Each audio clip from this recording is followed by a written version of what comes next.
Mm. We're live. We're live. Welcome everybody to the final Call to Action podcast show of the year, of the decade, and maybe of all time. We'll get into that. We'll get into that a little later. There's a little segment we have to talk about here. But how is everybody doing today? I'm your boy Paul DiNuzzo here, and got two lovely ladies guest hosting with me. It's almost like chill to Call to Action. So I got my work wife here, my lovely Danie Joy. How are you doing, babe? What's up, y'all? It's me hanging out. This does feel oddly familiar because it is a Sunday. It is around, no, it's not around the time because chill does usually start later than this, but happy Sunday. And of course, I got my other lovely host here next to me, Alex Mack. How are you doing? I'm not much, boo-boo. Just had my face on. I've been touching people's faces all day, doing my SD stuff, so I'm finally excited to hang out and talk Schmodown. This is true. Withdrawal, okay? This is true. My real wife, who's coming in from San Jose today. I got my work wife here, and I got my live event wife. Hopefully, she'll get in the chat some point too. Rachel Silvestrini, if you're there somewhere. But that's where we are today. Is going to be a very special chill-like episode in a way. We're just going to chill out, have a conversation. We're going to just talk about what comes up. We're going to do we call a soft recap of the Magic season. Yes, Jeremiah, I do need more foundation with my makeup. I get it. I mean, hello. What I mean by soft recap is we're not going to do a hard segment by segment what happened. We're just going to talk about maybe our favorite moments of the year, which a lot happened this year. And when I did a quick glance back, I was like, holy shit, this happened this year. Like the first event of the year in New York, that happened this year. It literally feels like it's everything with Shirewolves, everything with Kevin and Kalinowski. This feels like it's been 2 seasons worth of stuff. This doesn't feel like 1 season. So much has happened. It's been nuts this year, y'all. This whole year, this whole season has truly, truly been magical. That is very true. So why don't we get right into it? Our first segment is Don't Call It a Recap. We've been here for years. I'm going to stop now because I'm very, very white. So we'll call you a recap. We'll recap your ass. How about that? Yeah, your ass. Shots fired.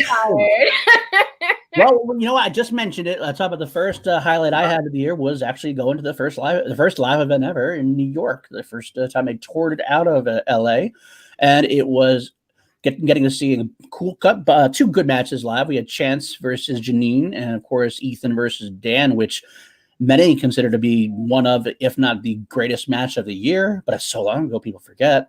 And of course, my other favorite moment of the night was Ben the Boss Bateman coming out and delivering his finest promo of his life, I think, so far, maybe, with a big wrestling background. His music kit, he came out, he goes in, Chronic captured it so perfectly, right into the mic and the camera. I'm coming to get you, Ghai. It was brilliant.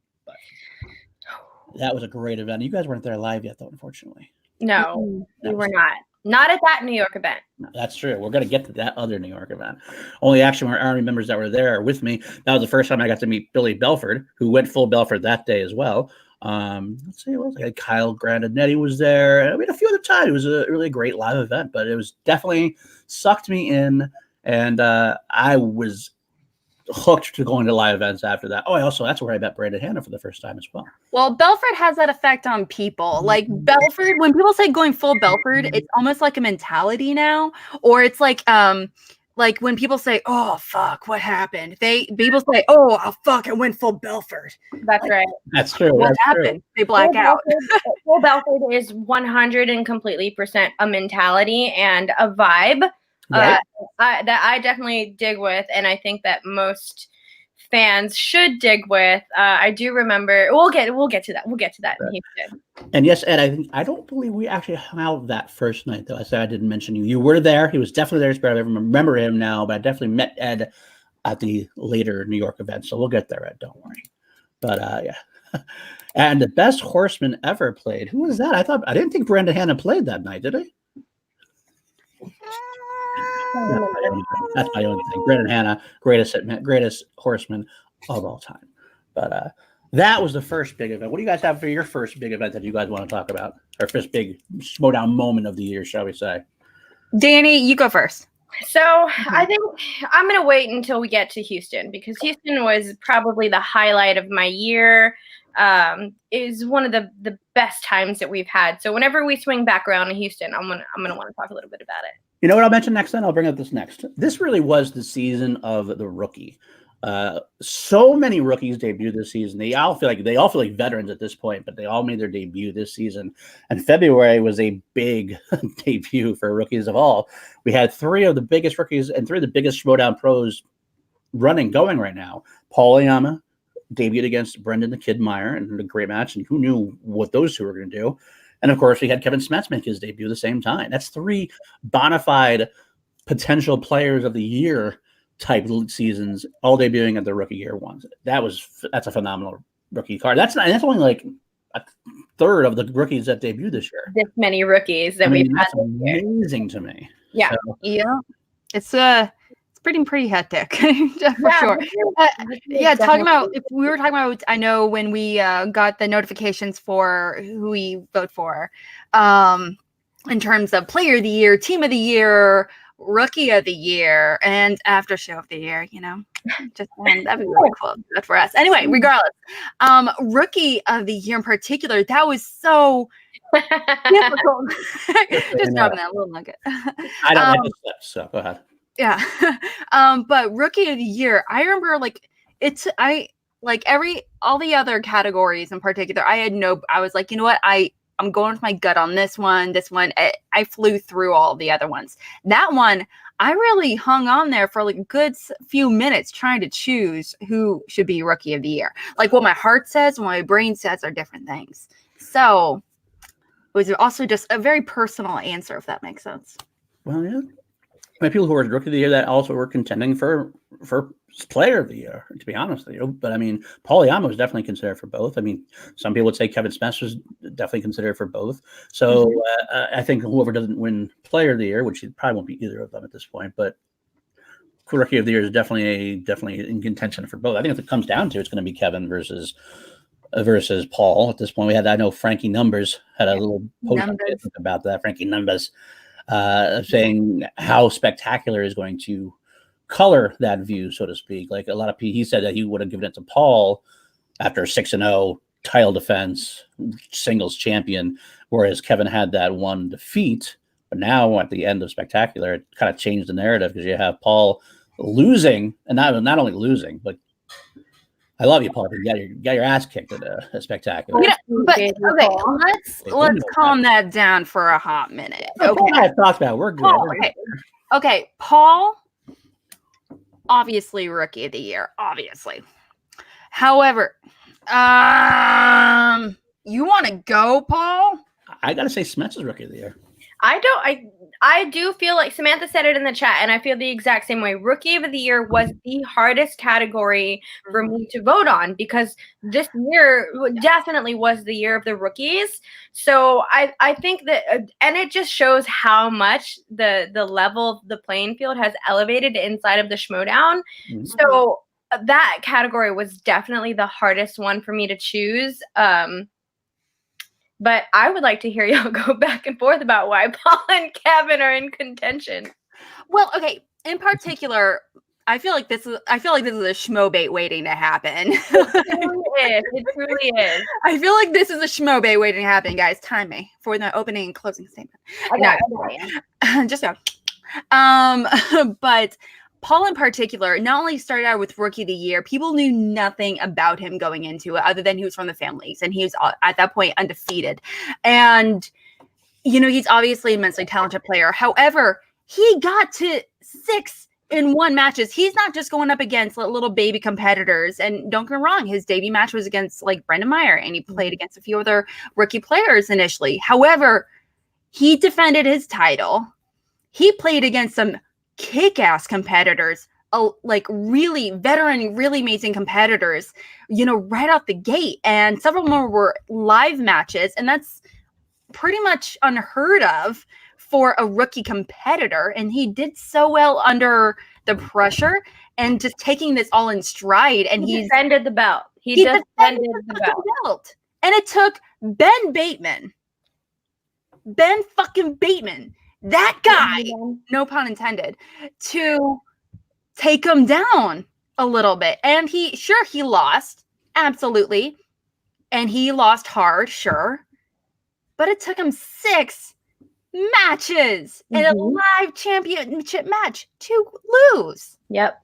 And including with all of the drama behind the scenes with it. Like, there was a lot of times where people were just actively rooting against Paul because they didn't vibe with his personality and stuff like that. So to go into a place where you know a lot of people just don't personally like you, and then putting on your best show is a big deal as well. So I do think that has something to do with it also. Go, Paul. This is Schmo Bates now. Oh my God, now see, let me stop you right there, Quentin. Let me stop you right there.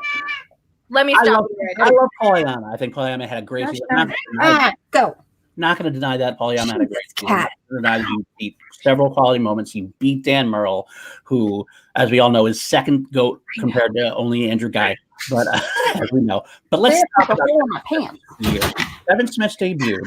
Kevin Smets lost one match this year. One match this year he lost barely because of a flub, because of Don't Tell Peter. Yeah. That's the only match he lost. He had 4 knockouts this year. Out of 10 knockouts in the history of the Intergeekdom, 4 of them were this year from Kevin Smets. And not only that, he wins the championship. He has probably, compared to Paul, a much greater character and storyline-wise of the year. And that matters to me. I don't care what anybody says. This is stats. Stats are great. But this Schmodown is about wins and losses. It's also about the character, and nobody had a better characterization rookie-wise than Smets did. And then every year when it comes down, you have Polyama, who goes to the championship match at Spectacular, gets his ass handed to him. And I mean, so his loss was not just a loss; it was a loss. And then Smets goes up against who many people were considering the Intergeekdom Player of the Year, and knocks him the fuck out. Like, not even he had to throw a perfect game at Spectacular. Polyama in 2 live events gets his ass kicked at Spectacular, and the other live event in New York, which we'll probably get to at some point, didn't exactly have the greatest of match. He was able to sneak by Snyder. Did not have a great showing. We talked about that on Chill. Paul was saying maybe that live event was getting to him. So to me, when it comes down to it, I have to give it to Smets. Yeah, and here's the thing about Kevin Smets also. If you want to look at the Schmodown as a whole and what the Schmodown is, your character has a lot to do with that as well. So Kevin Smets brought his character. He came in with his manager, did his whole thing, took the fucking league by storm. I'm on the side that where I believe Intergeekdom is a much more harder league than regular singles. That's just my opinion on it. It's a broader thing, whatever.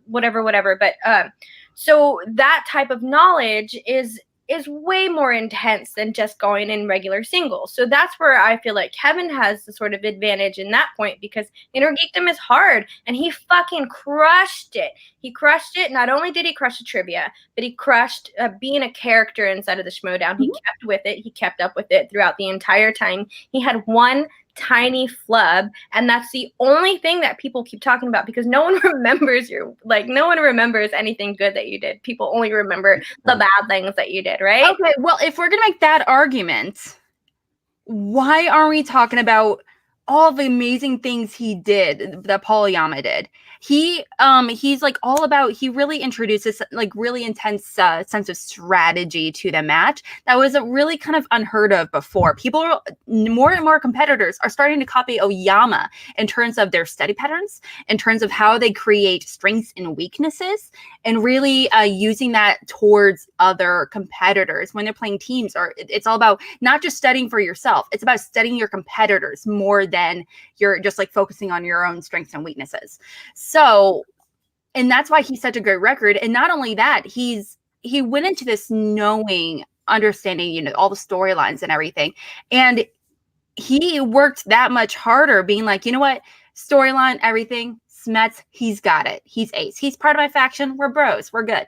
However, he had much a harder time not having that. People didn't jive with him. People didn't like him all that much. And so he had to work that much harder to not only prove himself with his like fan club. Does he have a fan group? As someone that is actually part of the admin for that group, no one is ever part of it. People don't like to put stuff on it, even though it's record. He deserves the fandom. He deserves all the love.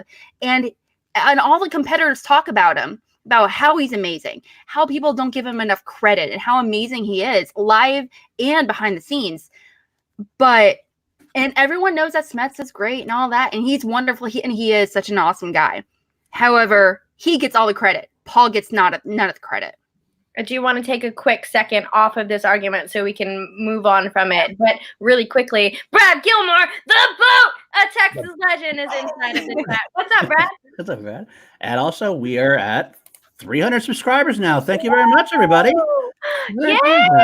Last time I checked, I think we were at 286. So getting up to 300 is so nice. Thanks, y'all. Thank you, some fanatics as well. Thank you for we love that. 300 subscribers finally. That's true. Well, we could speak about this rookies versus rookies, the Kevin versus Paul aspect all night. I mean, it is what it is. There are also some other rookies we should highlight, though. At this point we had Brendan Meyer, who his free-for-all performance probably saved his career, because he lost to Paul and it was like, well, yes. He's going to play again? Or then all of a sudden at the free-for-all, boom, he was thrown to be there at this point. Who else did we have? My boy Brandon the Hitman Hanna made his debut. He almost seems like a forgotten player at this point because he lost once, but not on this channel. I'm sorry. Call to Action loves a Hitman over here. I want to see more from the Hitman. I can't wait to see Hitman kick some ass next year. I think you said Hot Man. All I hear is I don't hear Hitman. I only hear Hot Man.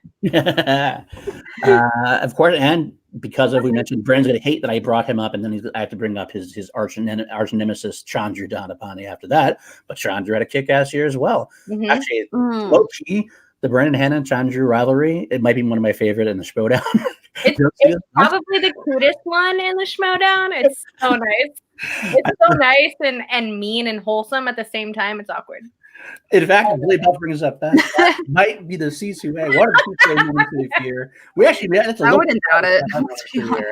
But I ended up Chandra's interview and said, I quote, "I forgot this guy was even on the show tonight." I low-key lost it. So.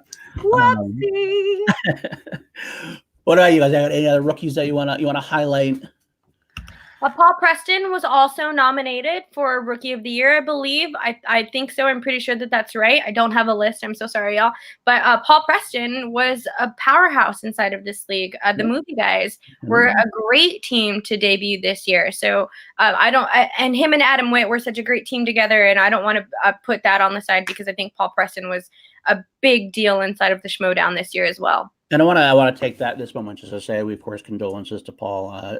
His beloved wife Karen passed away recently from her fight, Karen's Army. We're all Karen's Army here. We had the Called Reactors crossover with some support, and his moment of the year where he broke down with Jen might be one of my my most emotional moments of the year, I should say. Yeah. But we all love you, Paul. Wish you the best, and all our positive thoughts. I love anything we can do. Just let us know. We're here.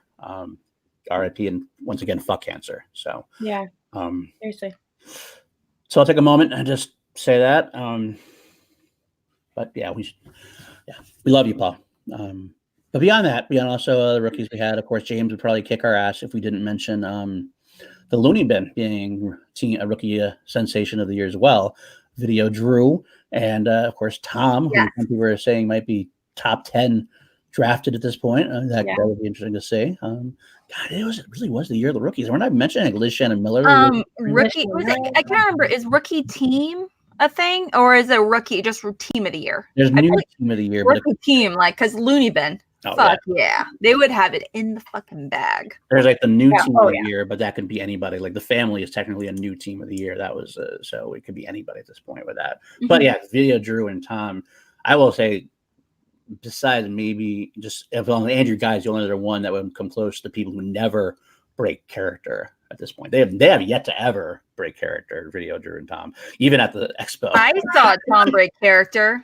Did you really? I went to the bathroom and he was standing completely tall, and I was like, "You're Tom, motherfucker!" And I said, "What's up, Tom?" And he said, "Hey." Hey. It was like, hey. And he did a nod. And he was on his phone. And of course, The War Father did have a good moment of the year. Like her and him as Jen Sturger dropping the hammer there was actually one of my low-key funny moments of the year. That was so hilarious. Like Jen Sturger is the best. Yeah. And just the way that she just fell with it. Oh, I loved it so much. You know what even better? What's that? She was able to pick it up, yeah, but she gives it other people and none of them could pick it up. That would have been That would have been so next year, Jen, please. Next year, Jen. Yeah, I mean, like I said, there's more rookies of the year. There was Liz Shannon Miller. There was David Del Rio. A lot of pictures. So, question: when did Rachel debut? Silver Training? Yeah, she was there last year. She was. But when specifically? I know she was in Anarchy. Yeah, she was.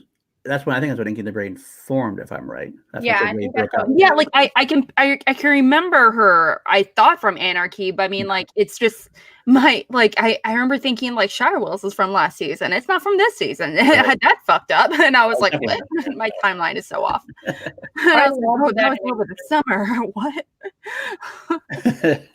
Huh? Well, there we go. I guess that's that should wrap up our rookie talk, I think, unless anybody else has any other people to mention, because I know Rachel was definitely last year, so not a rookie of the year. She's maybe player of the year next year. We'll say. Hopefully, we'll say if she team of the year or something to that, depending on who she gets drafted by. We're low key pulling, not even low key. We're high key pulling for you because we love our Rachel Silverstream here on. We do, girl. She is our girl. She's my event wife. I have to say that every time I go to your event wife. That's what we play off of that in Houston. Event wife. Because I went there. This is what she told me. I go to an event. We go to the event in Houston.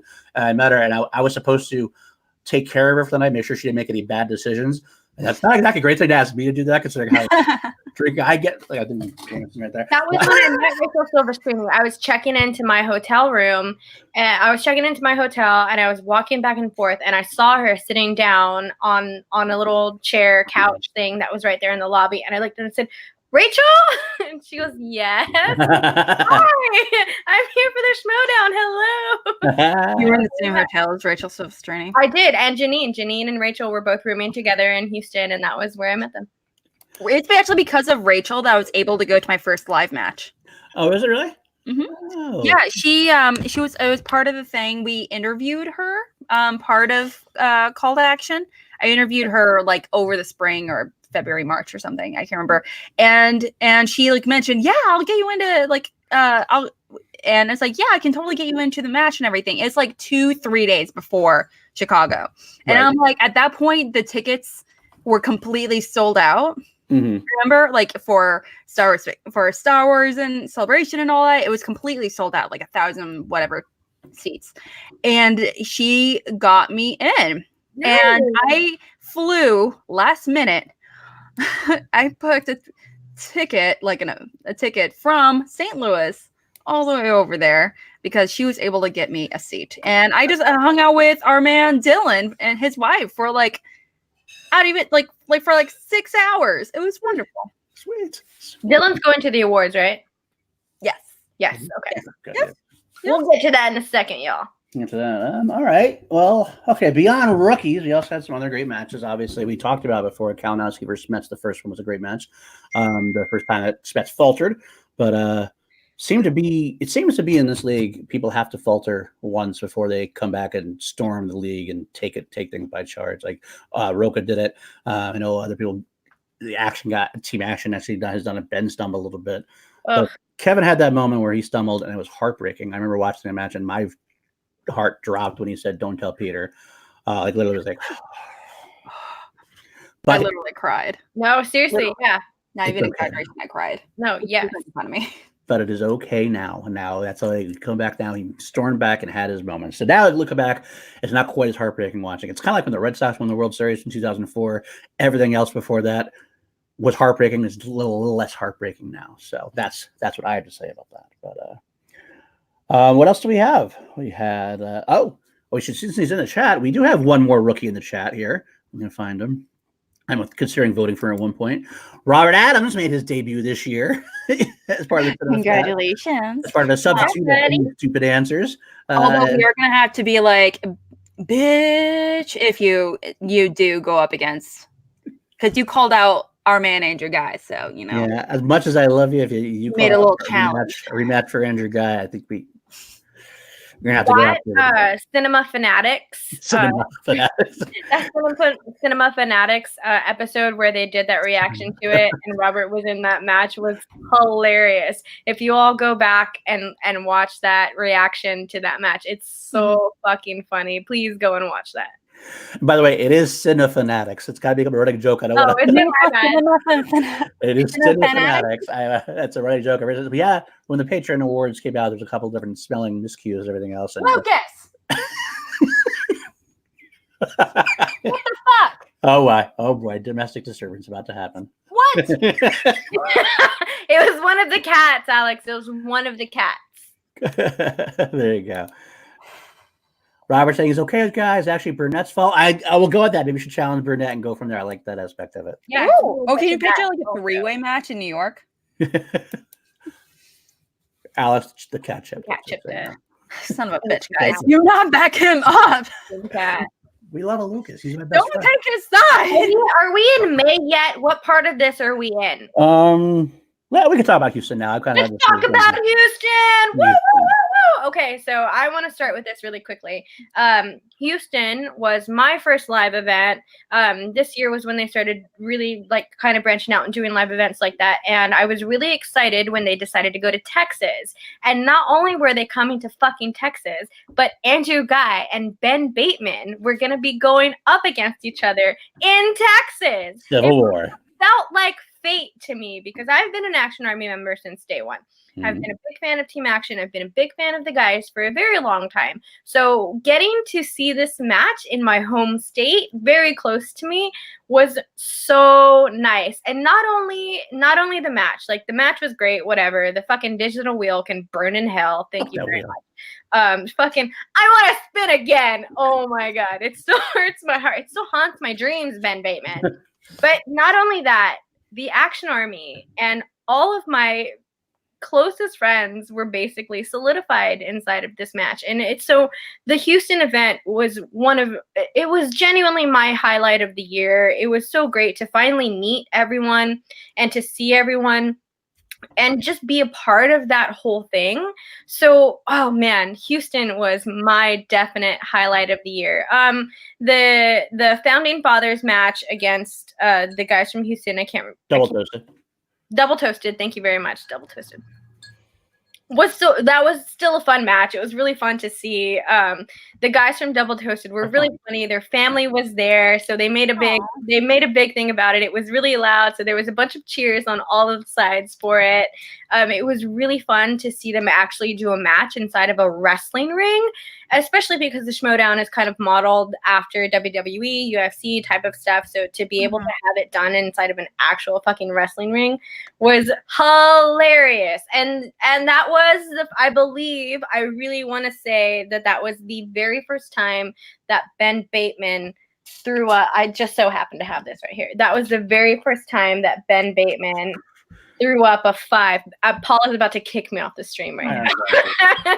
I still laugh. I say so laugh. Here we do it like this. If there's support, we're gonna do it like this. I want to interject real quick and just say I still find it funny that Ben Bateman, I think psychologically, still has a problem throwing up the 5. If you ever watch him throw up the 5, it's like the thumb is in a little bit. He can't quite extend the thumb. Just a little. That's the inner Ben Bateman saying, "I need help. Come get me out of here, please." Motherfucker! Seriously, what is wrong with you? Yeah, that's true. I don't know what she's yelling at. That's true. That's when Jake really became Action Army at that point. I will also say, but I had planned not to go anywhere, as far as live shows. I was going to go to New York. If it came to Boston, I would have done that. Just driving distance. I didn't plan on flying anywhere. Then they announced the Civil War and it was going to be Bateman versus Ghai. And I was like, well, fuck that. I got to make it to that at least. And I did. And we did. It was that's where Action Army 2.0. I've said that before in a couple of streams, but that's where Action Army evolved to what it is today. Before it was a close knit group. We had a lot of fun, but it just seemed like that is where it took the next step. And all of a sudden, Jake was there, Sari was there. We really just, JP, Liam, Danie's mom was there. She's actually my mom was there. And Cinefanatics were there. I got to meet them for the first time. They mentioned on their stream, and that was great. There's just everybody would seem to be there for the most part. I know I'm saying this, and Alex is like, I wasn't there. I No, know. it's not that. It's just like, I mean, at the time I was going through a transition. I was already active in the chats and stuff like that, but I wasn't involved in C2A technically at that point. True. So, and I was involved, but I mean, like, and I remember contemplating to see what I can do if about going to the live event, but I didn't really have anyone like actively I interacted with, any individual. I want to say something really quickly. So I've been watching Action Movie Anatomy for a long time. Alex has been watching Action Movie Anatomy for a long time. Yeah. I remember all the time being inside of the chats, looking at Alex McFarland in the chat and thinking, I want to be this girl's best friend. No, we are pretty much. No, we are. that's, We really that's are. totally That's real. how often we talk about it. I'm gonna start crying right now because it actually happened. Alex is one of my very closest friends inside of this thing. I talk to her literally every single day. So Alex has been a part of Action for a very long time, and I know that for a fact. And I will absolutely. I'm that you didn't make it to Houston because that would have been the most highlight of it. I really did. I like I said, it was just, it came down to, I was contemplating actually buying tickets. Like I was on the websites and everything, but I just kept, like I said, I wasn't part of C2A. What the fuck, buddy? Sorry, my cat keeps trying to seek attention. I'm just not going to give it to you. We should all put our cats on stream at some point. Yeah, we should probably get that on camera. But it was more like, also, no one in the chat knew that I was a girl. That's true. No, yes, for the longest time in AMA chat, it like no one thought I was a girl. And like, I supposedly talked like a boy. I talk very masculine, supposedly. And my name is already quote unquote masculine, and my pictures it's kind of small, even though it has like me, but my hair is up. And regardless. That became a running joke. They actually just started calling you a guy just because they just knew it was funny at that point. I will second both of that. Jarvie and I, of course, were hardcore AMA guys. It's still obviously still hardcore AMA guys. But we definitely both talked about how we looked forward to seeing Alex on the chat. I'm like, we love this girl. She's awesome. We wanted to get to know her better and everything else. So we were happy, so happy when I wanted to be her best friend. And likewise, it's funny you mentioned not going to Houston because you weren't sure about people not being in. Kelsey did the same thing at one point because Kelsey joined up towards the end of the year. Yeah, she joined up like maybe 2 months after me. And the first part, she wasn't going to go to New York. She was like, I don't want to go to New York, so I don't know anybody. We're like, fuck that, come. We're It was super last minute for Kelsey to go to New York, and I'm so glad that she did. She crashed out on the couch at the house that we had over there, and we were just so pumped to have her. And I love Kelsey so much. Well, it's one thing too, like we interact with people in the chat. If you're listening, and I mean, like we interact with each other, like individually, obviously. Like Danie, Kelsey, and I, we have like we chat with each other and everything. You know, as girls, was chatting it up. Part of the C2A, we have a chat where we go over scheduling and stuff we want to talk about and different recordings and everything. And so it's something we definitely do very, very regularly. But for a minute, like I was a little worried about going to I remember being worried about being part of C2A and going to Chicago and then going to New York, because I was like, what if people only like me online, but they don't actually like me in person? What if I'm actually just an asshole and no one likes me in person? I love that. And the thing is, I am an asshole in person and online, and people are okay with it. No. Yeah, we love you. And it's okay. Here's the thing. I know I'm an asshole, and I was going to go there and say, fuck that. Exactly. We're just a group all that for you guys.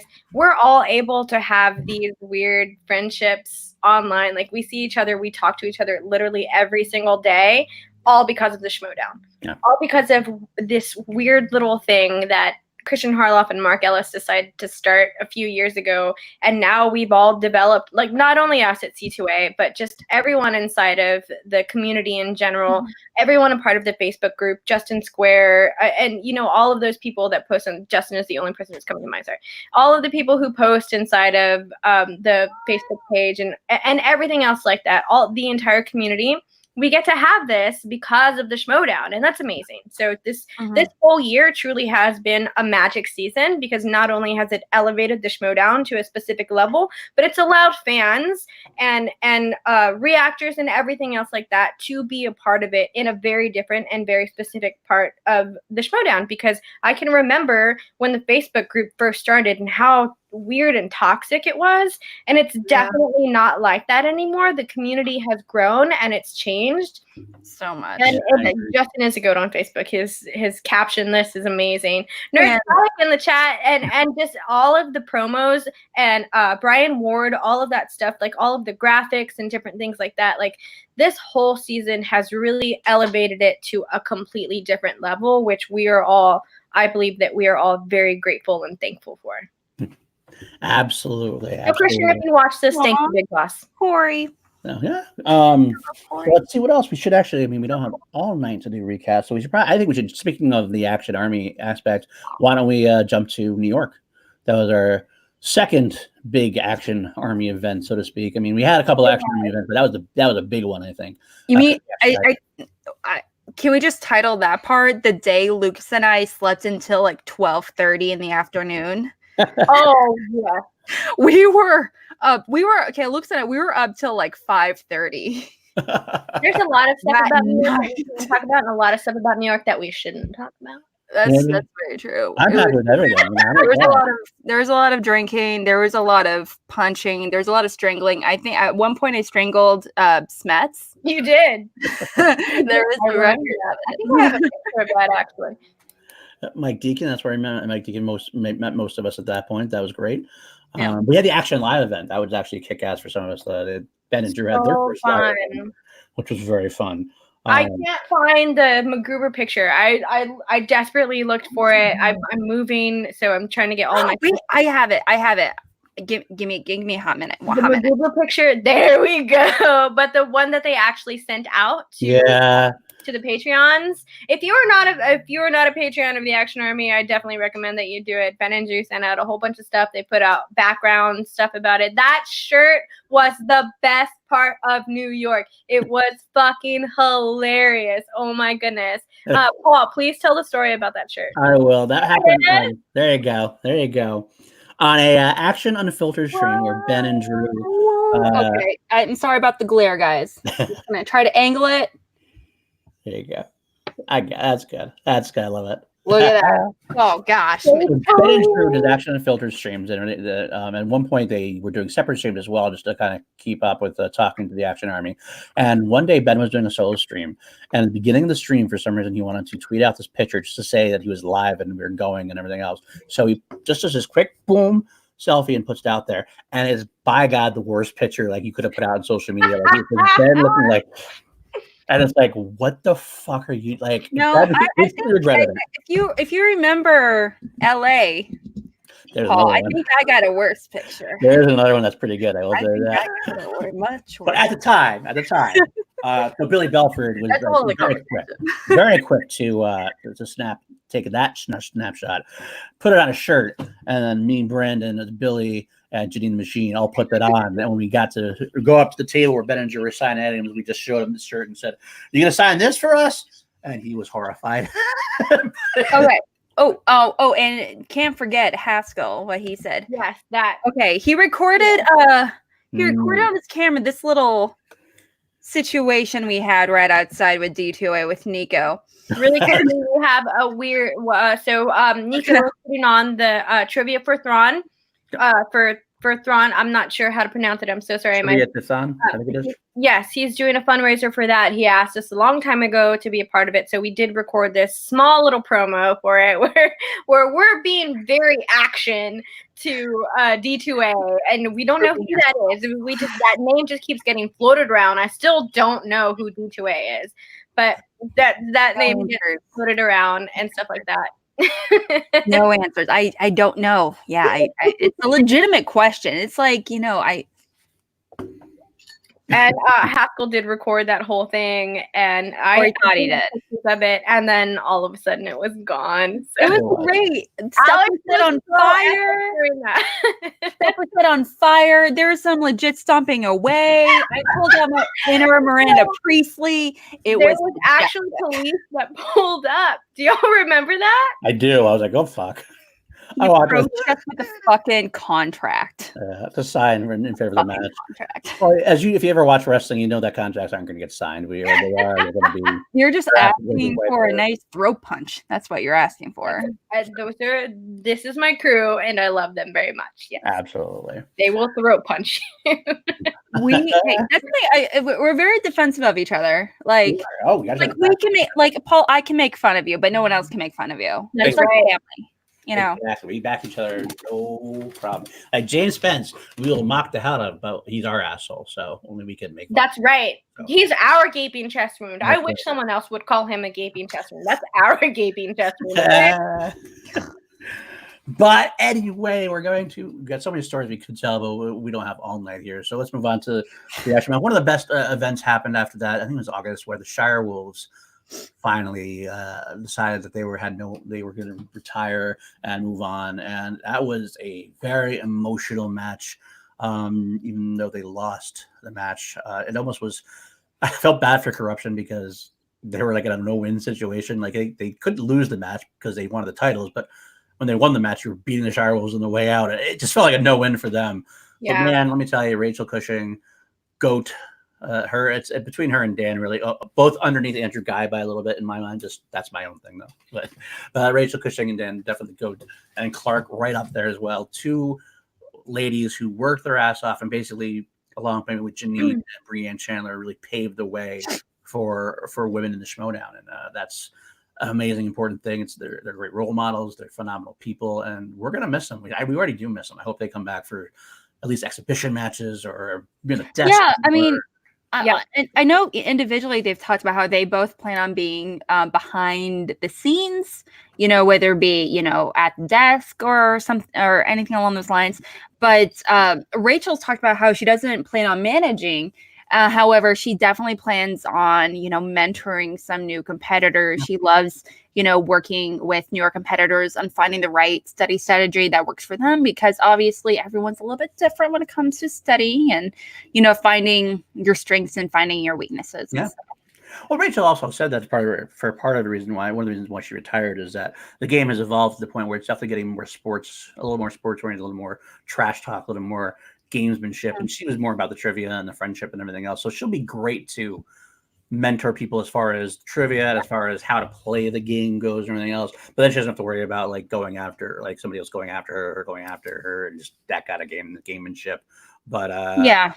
We're gonna miss her. Hopefully she'll get involved more somehow. But she'll definitely be around. I kind of feeling she'll be around. I have a feeling like a lot of people when they retire, they're going to retire, but then they're not going to be able to stay away because they love this Schmoedown so much. I'm hoping that's the case here too. Well, I feel like that was also the case with Breanne, because Breanne kind of stepped away from competing, but she's been on the desk a couple of times. I really hope that we get to see Breanne on the desk a lot more. I think she's great on it. It's a lot of fun to see. It's a lot of fun to see her involved in anything of the Schmoedown. So I really hope that she does kind of poke her head in a little bit more. She's become more and more active in Breanne for commissioner. Breanne for commissioner. Yeah, Breanne for commissioner for sure. I will bring it up. There's been moments where in certain chats she's kind of teased something that she might be doing or not be doing. I kind of thought she was going to be a manager at one point, but it didn't end up panning out, obviously. But I think there's something going on. She's getting involved somehow. What that means, I don't know. But hopefully it'll reveal itself before too long, because Breanne is only an addition to the Schmoedown, and she does a lot. She actually started the Patreon, and I know a little something about that. That's could be a pain in the ass to do, but she did a great job keeping the Schmoedown afloat, and it's afloat because of the Patreon. So I salute Breanne for that. And, absolutely, it's not to mention just managing Patreon. There's interacting on social media sucks sometimes. Yeah, and being on behalf of a hyper niche nerd group like this. Is that times 10. Oh, yeah. That on top of being in control of some people's situations, whether it be financial situations or tiers and everything. And let's be honest, I mean, if we're on such and such tier and we're not getting all the stuff we want or whatever it may be, we are going to complain about it. I know I would. So I can only imagine like all the 1,000,001 stuff that she had to do all the time. Absolutely. And she even said at one point that she brought Patreon to the attention of Christian at one point. So she's the one that really started it all. Yeah. So good for her. Yeah. Okay, moving on to the rest of the year. What other couple matches we had? We did have Orlando, where the Horsemen finally started to get their groove back. They had been floundering for a little while. How the Horsemen got their groove back. Pretty much. And Founding Fathers win their belts from corruption. Not we don't root for them here, but we respect them. Dan Murrell, awesome. John Roca, we respect that as one of the original heels of the game. Has brought a lot to it. We also love rooting against him when it comes to being against Andrew Ghai. Team action back in the day was team action versus top 10.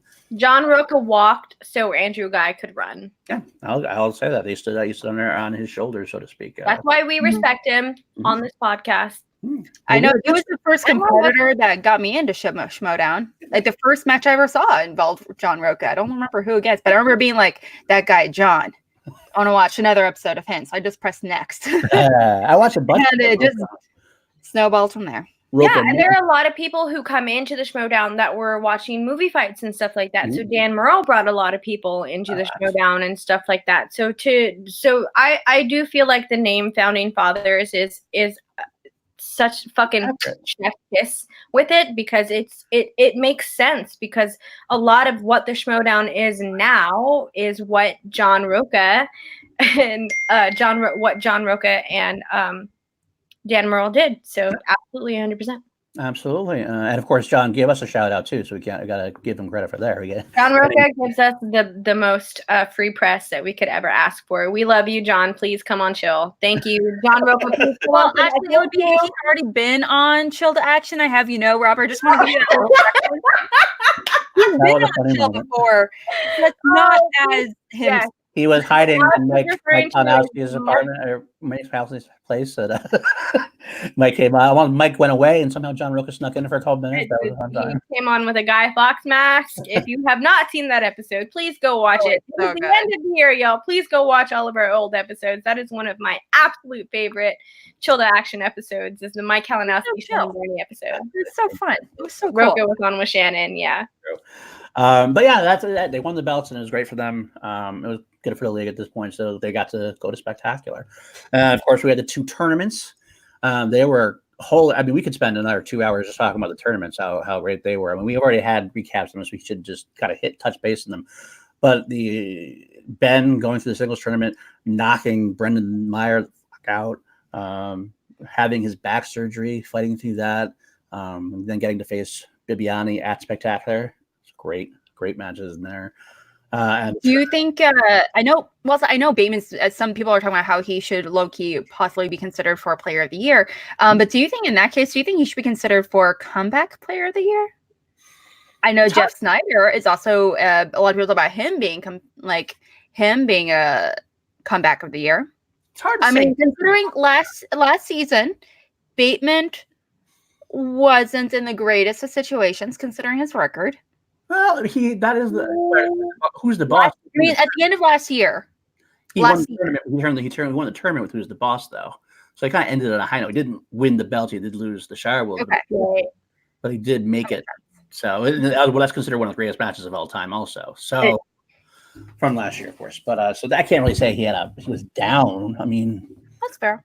I also mean like literally down because he couldn't get up for a while. Guy did put him through a table. He had oh my goodness. Is that why Ben had to have his back surgery? Because Andrew Ghai put him through a table. I wonder if that's the case. That might be. He had a full Bruce Wayne moment. He had a full Bruce Wayne moment where his back was broken. Yeah, right. He had to be rebuilt.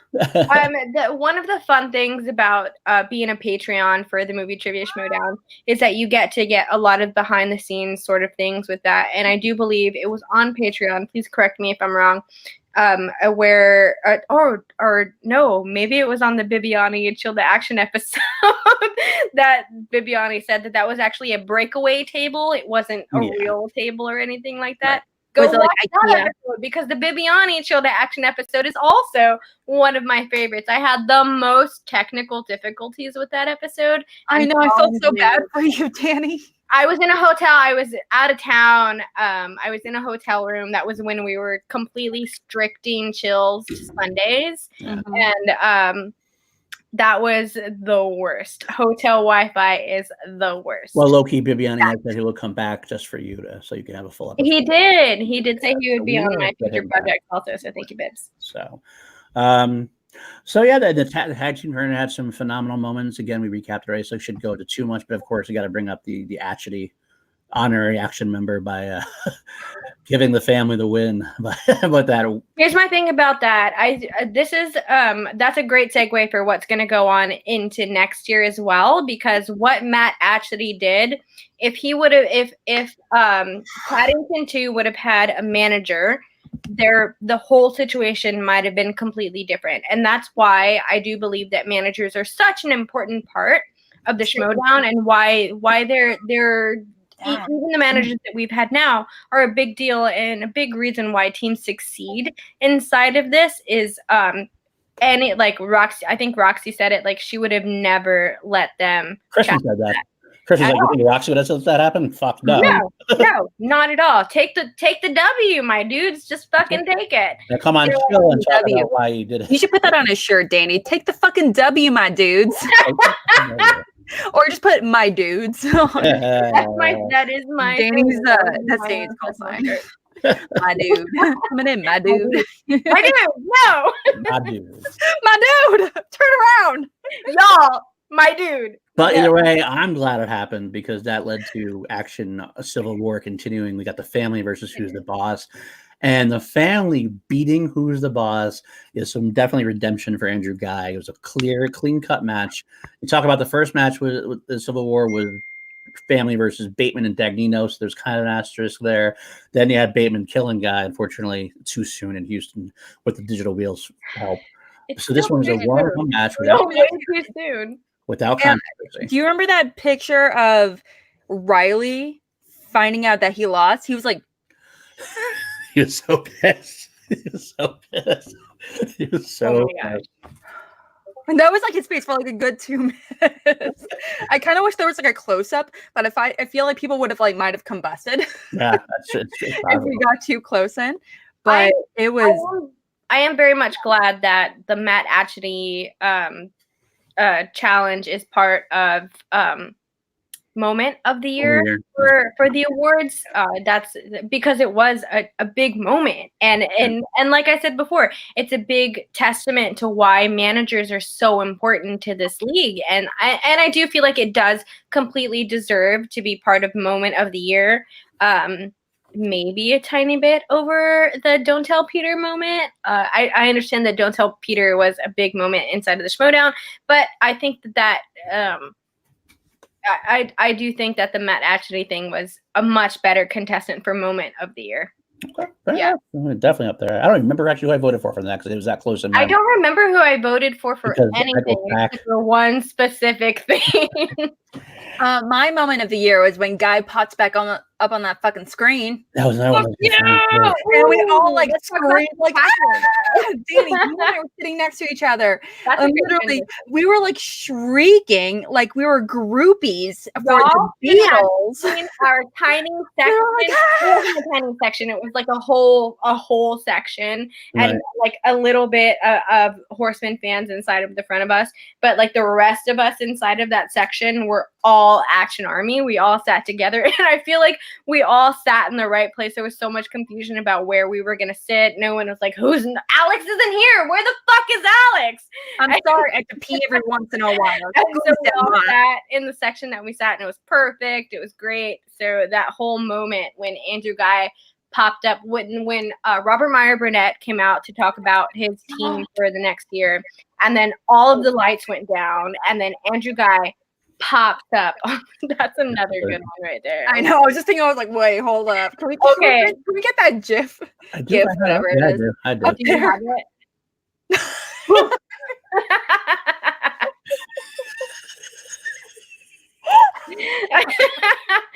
It's so good, and it's I feel like it's a genuine moment in that also. Oh my goodness. Or even better, probably one of the big quotes of the year is, "You want to see a dead body?" Oh man, that's true. We had the reactors moment the night before, and that was definitely a fun night from what I remember. Yeah, I don't remember much from it, but I do remember. I'll tell that quick story. Is that when Drew retired, I was very drunk at that point, and I was very mad. I was very angry. Oh my gosh! I think we all talked to Ghai at that point. I will tell you that I actually drunk dialed Andrew Ghai. I think I know, and I literally held the phone under the couch cushions, so you wouldn't have it because you were completely trashed at that point. And you're like, I'm not gonna call him. I'm not gonna call him. Meanwhile, I just took 5 shots of Jameson two minutes ago. Drank a whole bottle. I would never call 2 minutes ago. Oh my goodness. So the Reactor Summit, or the Reactors thing that we did when we were in California before Spectacular was so much fun and so nice and such a great thing. So shout out to Eric for getting us all together. Shout out to Late to the Party for basically hosting it. As the OGs, as they should. Yes, as the OGs, that we love them so much. Oh man, none of us would be doing what we would be doing if it wasn't for Late to the Party, honestly. Late to the Party and All the Belts podcast, all of that. Addicts, everyone. Yeah, so so that was a very fun event. That was also a big highlight. Oh my gosh, when Robert Meyer Burnett said that, we all fucking screamed. Oh my gosh. Hilarious. Oh my gosh. That was on the edited version. That's going to be so much fun to play with next year. But back to the Reactor Summit thing that we did, that was such a great thing, I think, for all of us to do, because I do feel like the Reactors are a big part of this community, and we do what we do for entertainment for everyone inside of the Schmodown community. We try to bring out the best that we can for this, because we really want to highlight something that has brought a lot of enjoyment into our lives, and all of that stuff. So being able to get together with everyone was so much fun, just eating and drinking and hanging out. I'm so glad that we made everyone drink White Claw that night. It was a lot of fun. So that whole Reactors thing. No, watch it. Like, go to Nerd Chronic's channel. Nerd Chronic. It was just straight up chugging Jameson. You can literally watch Paul drink that whole bottle of Jameson. You can watch Alex and I crying our eyes out. Literally cried. I was like, I would just like to clarify once again, I laugh when I'm in stressful situations. I know. So you can hear me fucking wicked laugh the entire time where Andrew Ghai was talking about retiring. Andrew Ghai retired for 2 minutes inside of the Schmodown. We had like a complete C2A like shutdown for like 10 minutes. We did. We were like, what do we do, guys? What are we gonna do? We actually had a circle. We were in a circle talking about what we were going to do. And actually, we did talk to Drew, actually, because he answered. By the way, just for my defense and everybody, so everybody doesn't hate me, Drew did laugh his ass off about it afterwards. He told me the words. He actually rewatched the Reactor tournament or Reactor reactions about my scene about calling him. He'd watched it over like 20 times because he laughed so hard at it. I literally called him 12 times. He answered like 3 of those times, and he called me back one of those times. So he actually called me back. That's what we actually talked to. We actually got into a circle. I vaguely remember this now. And I put the phone in the middle, and we all had this like little powwow session. Where, like, I was completely away from that circle when they did that. I just so happened to walk into that circle while they were doing that, and I snatched the phone away from Paul, and I was like, Andrew, I'm so sorry that they're doing this to you right now, dude. I'm genuinely sorry. Here, Paul is literally forcing the phone away. Here, Andrew, here's Paul. I can't remember if I talked to Bateman or if I talked to Ghai, because we talked to both of them at some point. But I was like, what are you doing? You are not doing this. You cannot do this. No. Okay. And I was like, okay, I'm sorry. I shouldn't do this. I'm so sorry. I know you're a competitor. I know you have lives outside, but what the fuck? I talked to him. I talked to Bateman. I was trying to get Bateman to convince Drew to come back and everything else. And I, at one point, even was going to call Roxy. I don't think I actually ever called Roxy. You tried to call Roxy. You were trying to. Because I was going down the line until somebody would say, yes, I will make him unretire. I was about to get Christian on the line if I had to. But that wouldn't have been good. Please go and watch that video, because you can see the call to action being extremely call to action and being very drunk in front of everyone. It was amazing. All it takes is like 10 packs of and like 3 things, 10 packs of White Claw, and like 3 things of you chugging Jameson like you're a White Claw. No, please watch that video so you can see Paul literally taking that bottle of Jameson. That is true, Lucas. That's a lot. Yeah, I literally held it against him. I was like, no, you do not have phone privileges for the next like 2 hours. And you kept whining the entire time. I I did. won't call. I won't do any of it. I would never. It's all a ploy. It was all a ploy. I'm It was a done. fucking ploy, and I saw right through it, you I'm dipshit. done. But anyway, then we had Spectacular, and Spectacular was phenomenal. We finally we brought back the whole R&B versus moment, which was phenomenal. And as much as we are anti-trader on this podcast, seeing Ben finally get rewarded for all the hard work that he did. We know Ben worked his ass off. He had a match of his life against Bibiani, and Oyama won the belt. And that was quite an emotional moment for him, quite an emotional moment for the Action Army in general. Yeah. It's amazing how this is a segment I would like to bring up at some point, but maybe not. I mean, we're not at this point since we are running a little late. How Spectacular can completely color its recency bias and color the rest of the year. Like when it had Spectacular, people had one way about the awards. The second, but then after Bateman, Bateman's always talking about Player of the Year, Singles Player of the Year now, basically on the back of Spectacular. Just like Smets is the interview and everything else. So it's amazing how big that is, but maybe it's the granddaddy of all the events for a reason, right? So maybe that's a good thing. My mom is in the chat, so I would just like to point that out. Also, the comment right under Corey's is my mom. Hi, Mom. She will be with me at the awards draft. Is that a good segue? Sure. I was wondering. Tony's still talking about his experience in America. Great. We're great. We have an impression either way. I don't know if it's a good impression or a bad impression. We'll take it, though. Either way, it's a call to action impression. How about that? There you go. But yes, that will. Oh, I will say this one, too. That's true. We found the belt. Ben got the belt. So nice. So, with that being said, we will segment. That is our recap of the Magic year. Hopefully, next year it's all new, and we'll go from there. But we're going to transition now. It's such a seamless transition that we have. Schmodown news.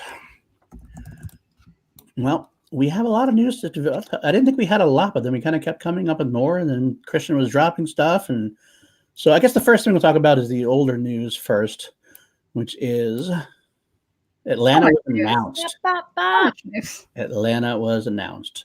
Yeah. Ben, the Boss Bateman, will be defending his title against the winner of Bibiani versus Oyama. They're going to have a number one contenders match against them to face Ben in Atlanta, which is kind of I love the match because they actually I think they'll put on a better match. If Ben and Paul face each other, they'll put on a better match than they did in Spectacular. And Ben and Bibbs is already a good match. I think it'd be another great match. Part of me wants to see Ben face somebody different, just in terms of different as far as I want to see is some, what's the word I'm looking for? Variety, I guess. But both are very deserving, so I can't argue against that match. So what are you guys looking forward to? Who would you want to see him face for the title? I think it would be fun to see him face Bibiani because we do kind of get this weird little what if situation with the Paul and Bibiani match where if a Bibiani would have won over Ben Bateman, then we do get to see that. So then if we get to see either way, Ben Bateman has faced both of those competitors before, so I'm really looking forward to the Paul versus Bibiani match because that's just going to be fun in general. Who I would rather see Bateman face, I don't really know.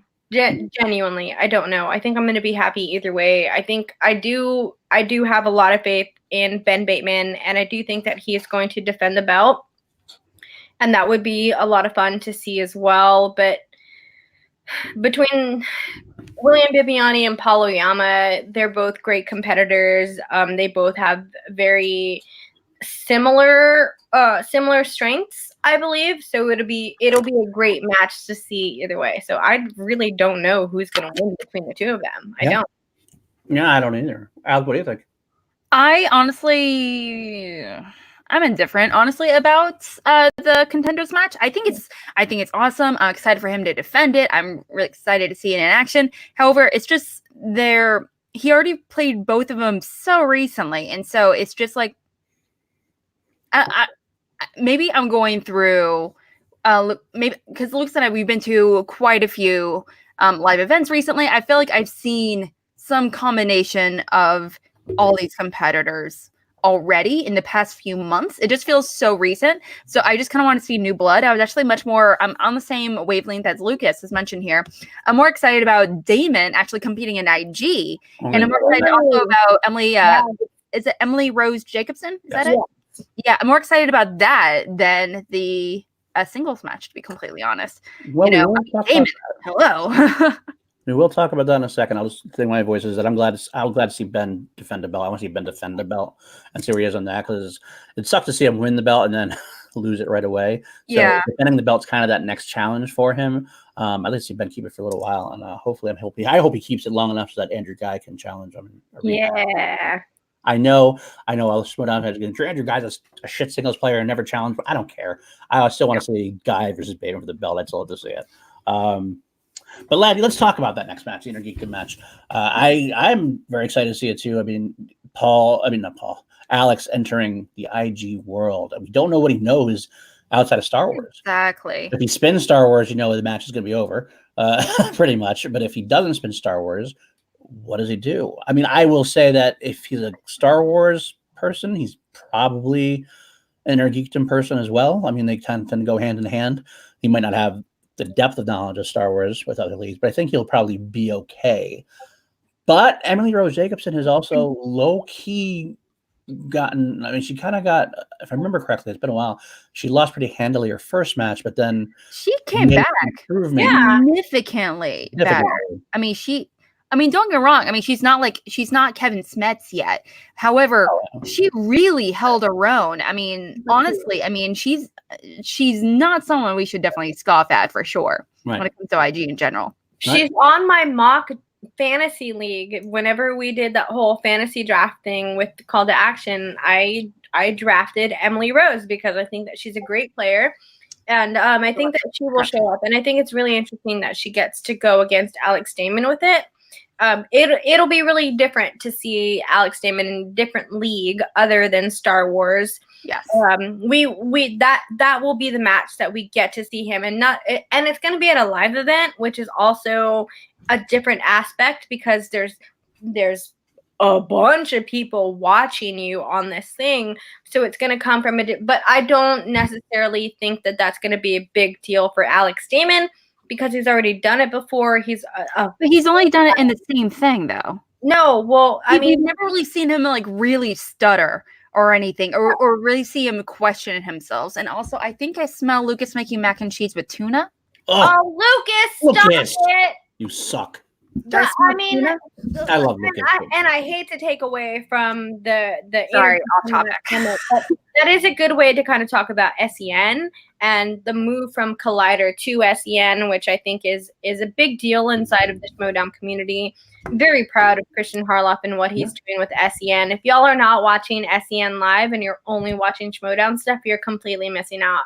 Because SEN Live is so much fun. There's a lot of personalities that come on there. Kate, Brett, Ben Goddard, Winston Marshall is on there. RB3 is always on there. David Michael Frank is always on there.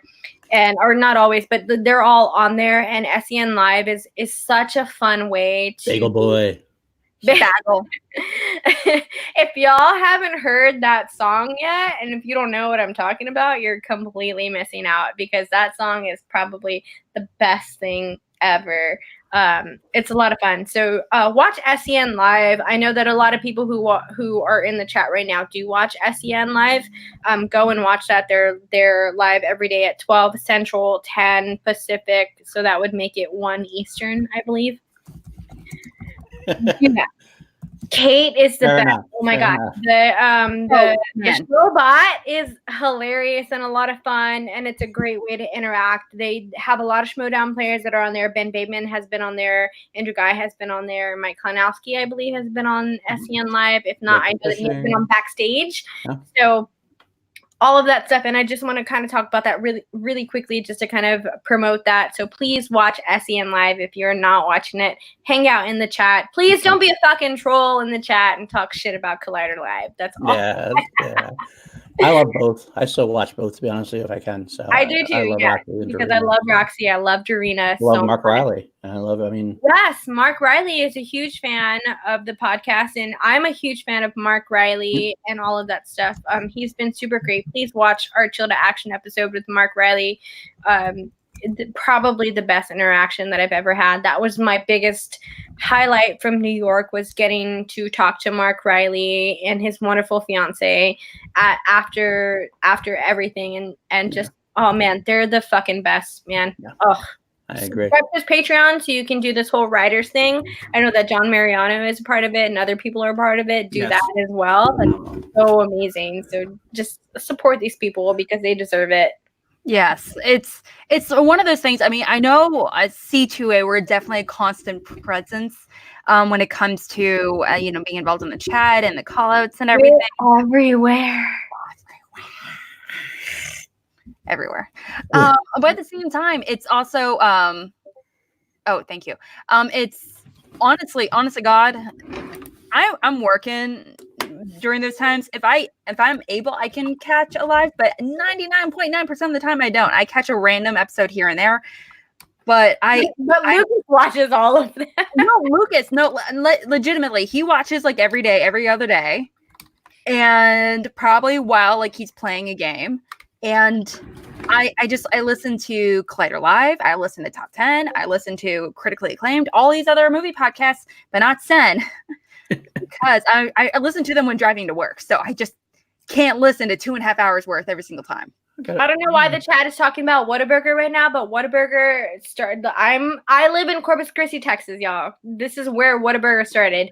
You cannot deny Whataburger in my life. It's my shit. Everyone here calls it Waterburger, but it's Whataburger, and it's either way. Whataburger is so much better than In-N-Out. It's about Jake versus Mark Riley. Jake promotes Whataburger Mark Riley does not versus like In-N-Out. Whataburger. It's Whataburger was In-N-Out and stuff, and it's just one of those things. I know. I'm sorry, but speaking of news, I think we should segment. We're running a little late. We can transfer to the news that dropped today. Right before our show began, so thank you, Christian, for that. In the Facebook group, I'm going to read the announcement he had. He says, important change. The top 5 teams in the rankings, excluding champions, are protected. We have number 1, Corruption, number 2, The Family, number 3, Shazam, 4, Who's the Boss, and 5, The Odd Couple. Now, if a manager chooses one of the players from any of these teams, they will automatically get their teammate for the next round pick. Now, the change that's happening is originally they had contemplated protecting teams 6 through 10 and letting, if the manager chose one of those teams that are ranked 6 through 10, they had the option to keep the teammate, just like as if the number 1 through 5, so you can keep the teammate with 2, your first and second round picks. Now, it's as if a manager wishes to keep a current team together like Time Machine, and they choose Janine for the first round pick, Ethan would have to be available in the second round to undraft it. You can't take that team anymore, which to me is a phenomenal news to me, because that opens up so many different possible scenarios now where we have a possibility of changing teams up completely. Yeah, I love this news. Totally. Thank you, Christian, for doing this. I get why the top 5 get to stay, and that I like that aspect of it still, but I do like more variety. So what do you guys think about that? I'm super pumped about that whole situation, because I was very confused about where the draft was, and I know that in our chats we all talked about it, and I feel like this was like, no, they're not protected. This is what it is. That was my stance on it. But I'm glad that they said that, because I do think that makes it totally different, because the example that Christian gave with it was like, if someone drafts Janine and they want Time Machine to stay together, that means that Ethan Irwin has to be available in the next draft, because they're not completely Yeah. So you really have to think about the 6 through 10 teams and where you draft them and when you draft them. So that's gonna make it a little bit more exciting in the whole draft in general. So this is neat. I'm all for it. I think it's gonna be great. I feel like what Anarchy did in the last year in changing up a lot of the teams and having different people become a team was a big deal. So like imagine someone said it in our own personal chat earlier. Janine and Paul Oyama being in a team together.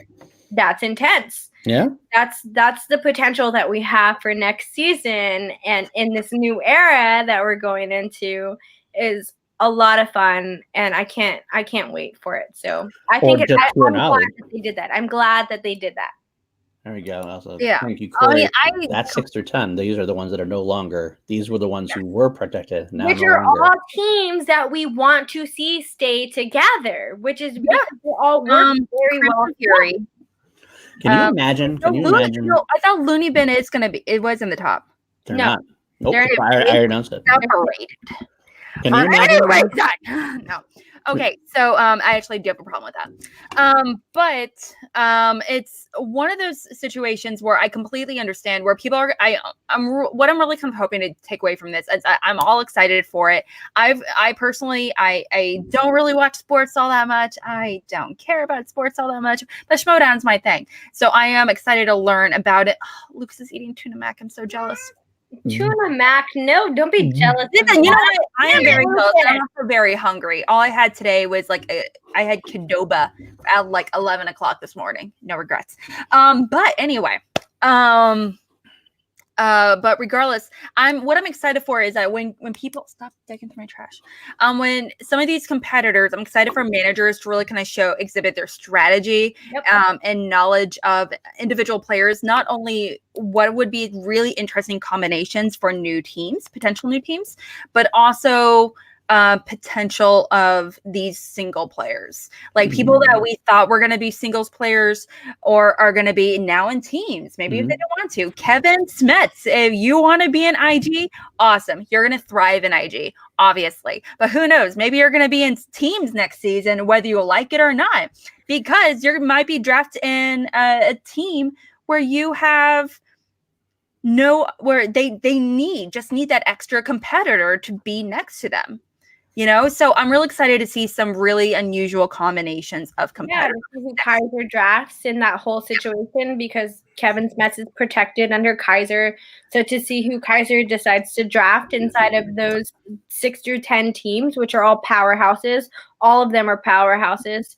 So, oh my God, can you imagine Video Drew and Makuga together? That would be insane. No, I can't. I can't either. But this next season is going to be intense. Paul, how do you feel? I love the aspect. I mean, when I'm looking through the list of teams, I kind of think that most of them are going to break up, but I do think some of them could technically stay together because, for example, Looney Bin. At this point, I'm going back to that just to have it out of the screen. Looney Bin is a team that might stay together because I think Tom would get chosen first because his 4 perfect rounds or whatever. He's got the potential to be a singles title holder, I think. But now you have Video Drew, who is a great character and a good performer, a good pro, but not like she's a solid competitor. She's solid. She's not great. She's solid, but she's not. But not necessarily top tier. Not necessarily top tier. So she could be available by the time that whoever drafts Tom, by the time he gets to draft again. So you could see them stay together. Has Video Drew won any matches, singles? I thought she only lost. I don't remember. I thought she played 1 or 2 matches in singles. I think you're right. I'm sure you're right. I know she played in like the horror movie exhibition match, which no, it's not great. I'm not gonna lie. Paul, really quickly, are we still doing our mock draft for Call to Action? We were talking about it. We will do that next week at some point. That's the plan. I don't want to say we're definitely doing it. We'll talk more about that during the Call the Network thing segment. Okay. But I think we're going to try to do that. Maybe on its own channel. Maybe it's on its own show, or maybe it's part of the Call to Action next week. What to say? But just to figure out the rest of my statement, and I think that these teams could stay together. Because of the potential of not all those teams there, Looney Bin, Crimson Fury, Paddington 2. Well, Paddington 2, they all have reasons why you wouldn't take them top tier. Paddington 2, the reason why you wouldn't take them top tier is only they don't play a lot.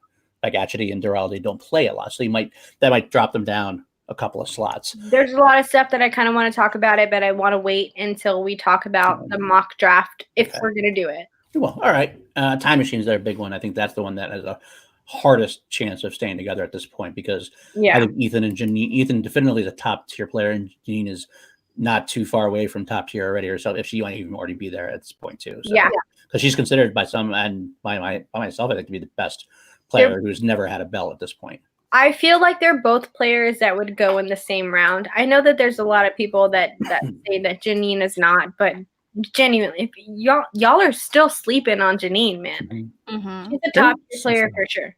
Yeah, it's been slow. She's been slow to develop as far as that goes. That respect goes. I think she's definitely higher up than she was before, but she's still working that way. Obviously, she's getting there, and that's my whole thing. I just feel like a lot of people are really sleeping on Janine. I think that she's going to be an excellent player coming into next year. She's very dedicated, and she's developed herself as a competitor inside of the Schmodown.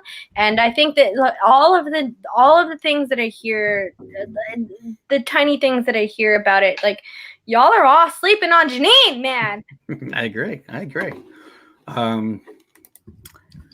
Silvestrini. Absolutely, 100%. Silvestrini is another person that I feel like people are sleeping on because because it was their match. They went against very high competitive matches this year, but those are players that are going to be dedicated into the Schmodown and that are going to be dedicated to making themselves better inside of the Schmodown. So please don't sleep on Aoooh or Janine. I think people definitely slept on Silvestrini because of her teammate. Like, nothing against. It's Devin, right? Devin? It's Devin or Devon, however you want to say it. Because Silvestrini took Roka to the edge. Yeah. Her the edge. I mean, hands down. So she's in that division already. If she gets a better partner, she could be in a tag team. She could be right up there in tag teams. The thing about the two of those competitors, Rachel and Janine, is that they have strengths in categories that most other people do not have strengths in, rom-coms and Disney and Pixar and stuff like that. Like those are all that maybe Ghai or Howard or not considered top players. I mean, it's definitely don't have those as strengths. Speaking of rom-coms, please stay tuned. In February, we're going to have a rom-com exhibition match. It's going to be really fantastic. Andrew Ghai is going to be co-hosting with me, so it's going to be a damn fine time. Oh, is that for sure? I didn't even know bucket of knowledge. We have so many transitions to go into. Sorry, just dropping a little tidbit there, but keep going. You know what? I think we should actually do that now. Let's get into Call to the Network. This is our little segment where we just let you know what's going to happen this week and maybe tease what's going to happen beyond on our channel. In our network, Call to Action Network. And I'm going to start by saying this channel itself, or this show itself, this show has undergone a little bit of rebranding, as has the whole channel. Kelsey and James are actually the showrunners of this particular show. They couldn't be here tonight. It's the holidays. Things happen. That's why we're pinch hitting with the Chill plus Alex Mack crew, Chill and Schmoways crew. But this is what I teased before, saying this was going to be the last ever Call to Action. It's because we're changing the name a little bit, not much. This show will now be called Call to Action Live. Yes.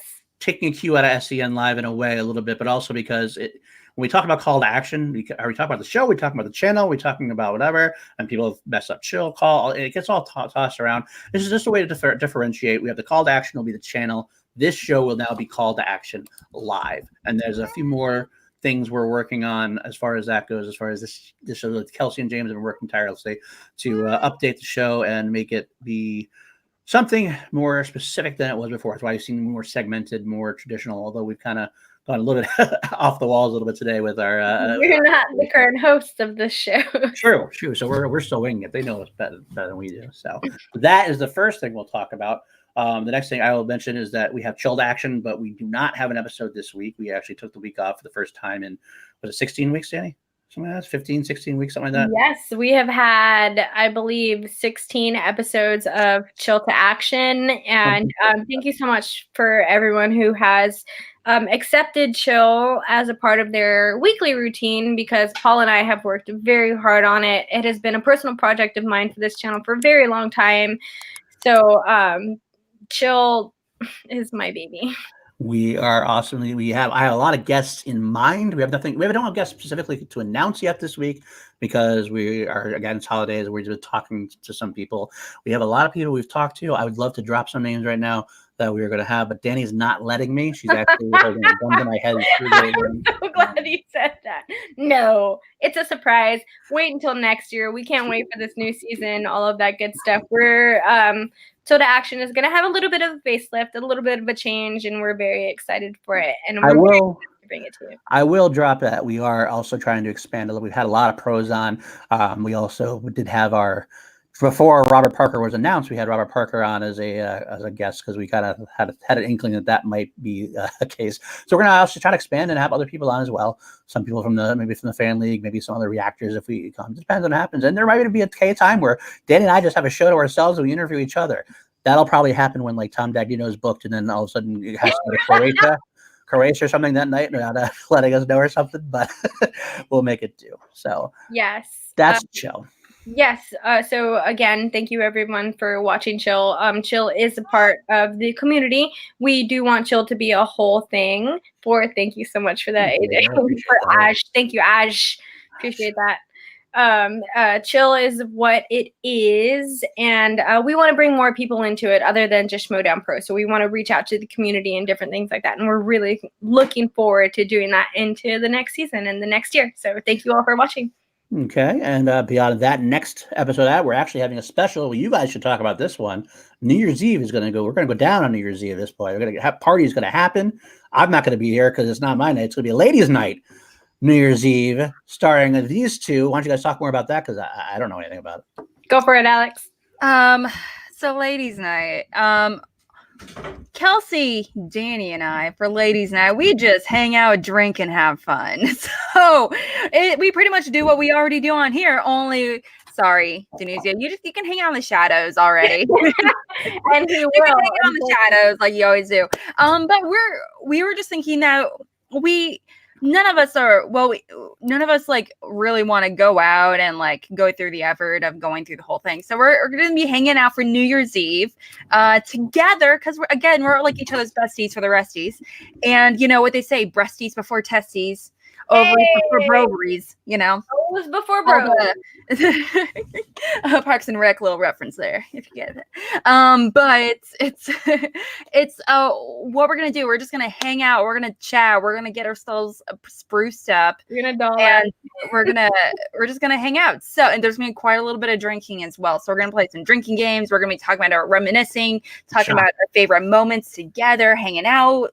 You know, what got us into Schmodown, what makes us love Schmodown, what makes us, you know, really be all part of the action army. Also, we're gonna have a pretty intense conversation about the definition of an action army, what it means to be part of it, because there's a little bit. Can't wait. I personally am in charge of Twitter, and there's been a handful of posts recently that I want to clarify. So yeah, we're just gonna hang out, drink. We're gonna talk about really great questions.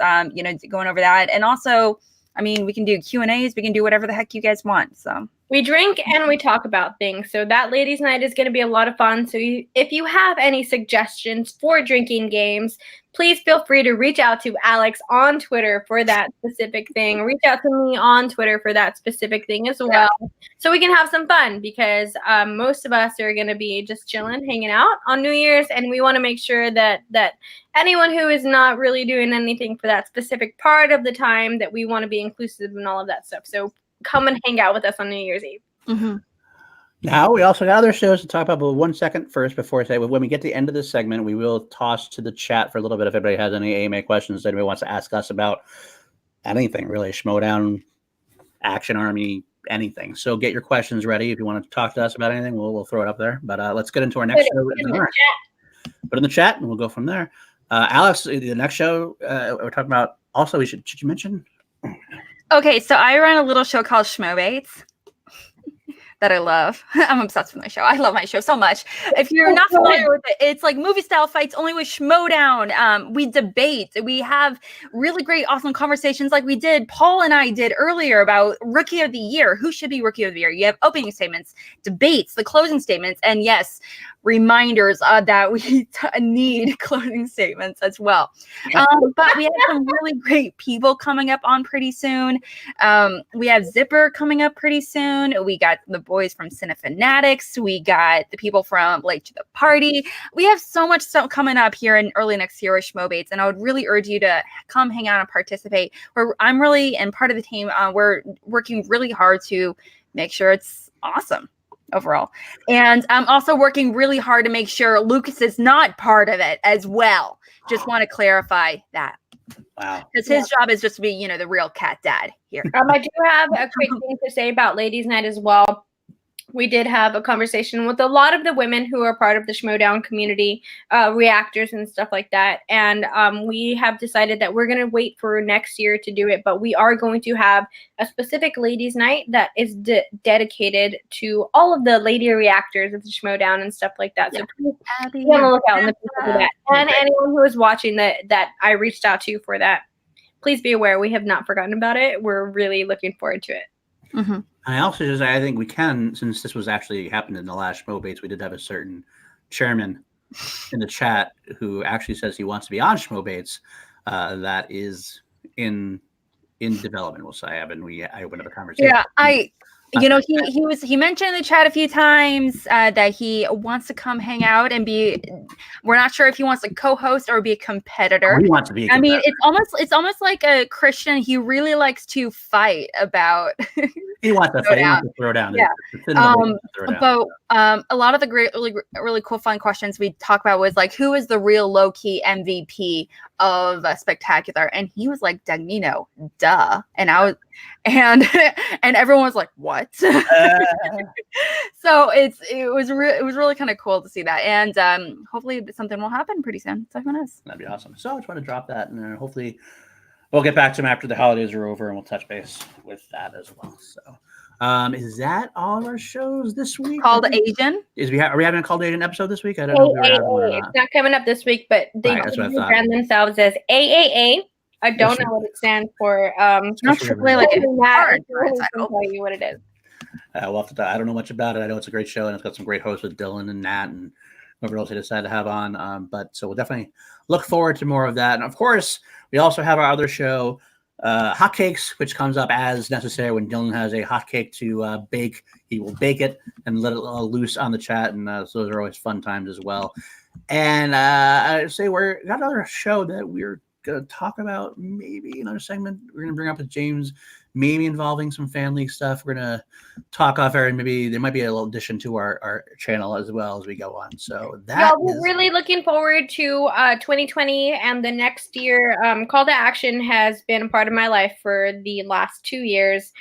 We've to watch the progression of this show, and that might be it, Samantha. I'm sorry. But to see where we've gone from the beginning to just being an audio podcast only. If you watch any of our first few episodes, there's no visual thing of us. And then to actually recording, to have a visual on YouTube, and then our completely accidental live show with Nat and Jarvie and all of that stuff. So this show has really come a long way. So you went to video when I came on because I'm just too goddamn good looking to go to audio. So that was Dark Shadow's premiere right there.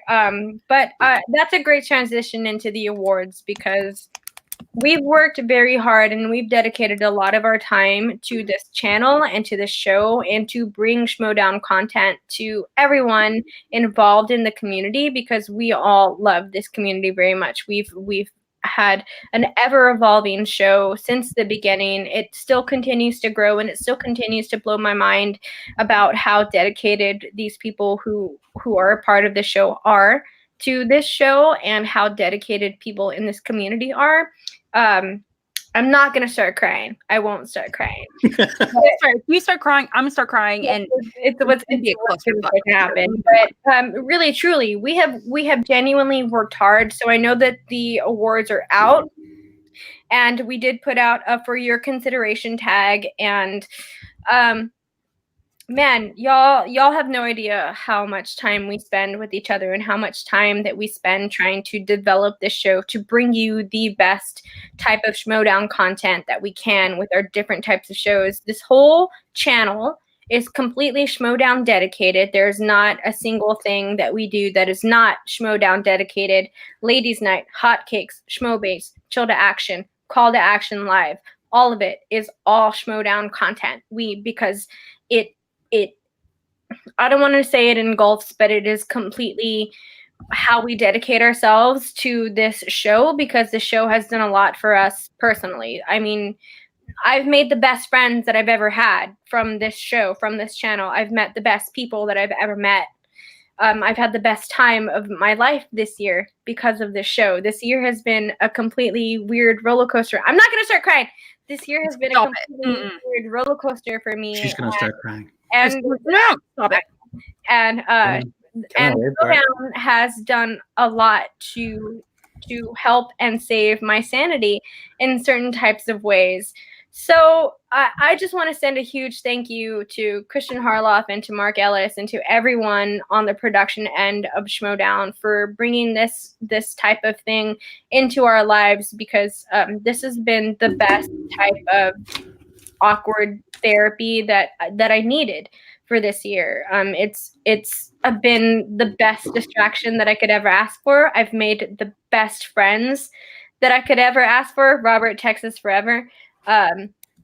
So it's just an honor to be nominated, especially with this channel, because everyone in this channel has completely dedicated so much of their time to this for everyone who watches this. So whether you're watching it in the live stream, whether you're there in the chat right now, or you go and you watch it back, y'all, we do this for you. Like, we spend all of this time with each other for you. So I just want to send a huge thank you to this community for even just getting the nomination. And it's a big deal. We can't wait to see you in California in the next couple of weeks for the Schmodown Awards. It's a big deal for a lot of us. It's a big deal for me personally.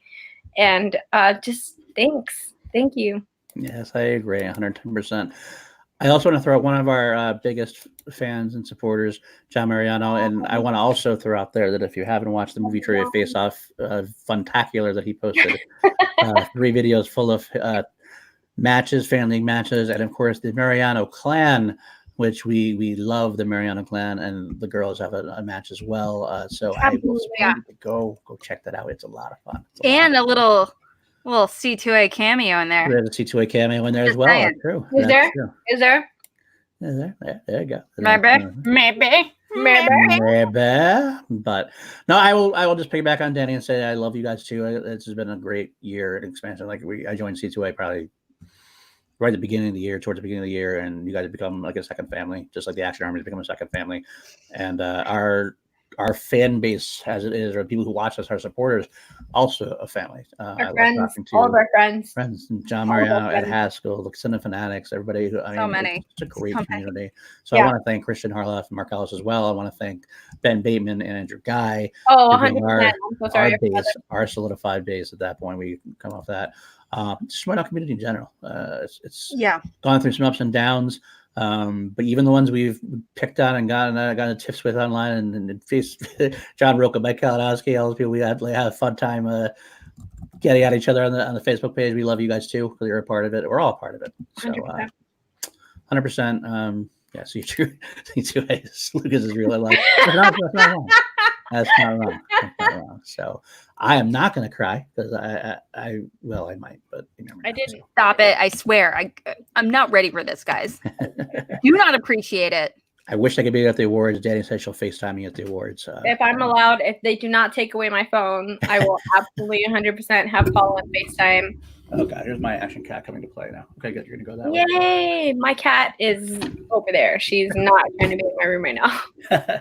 So that's what we'll go with that. We should open up. Anybody have any questions? I don't see any questions in the chat. Really, everybody's kind of showing a lot of love.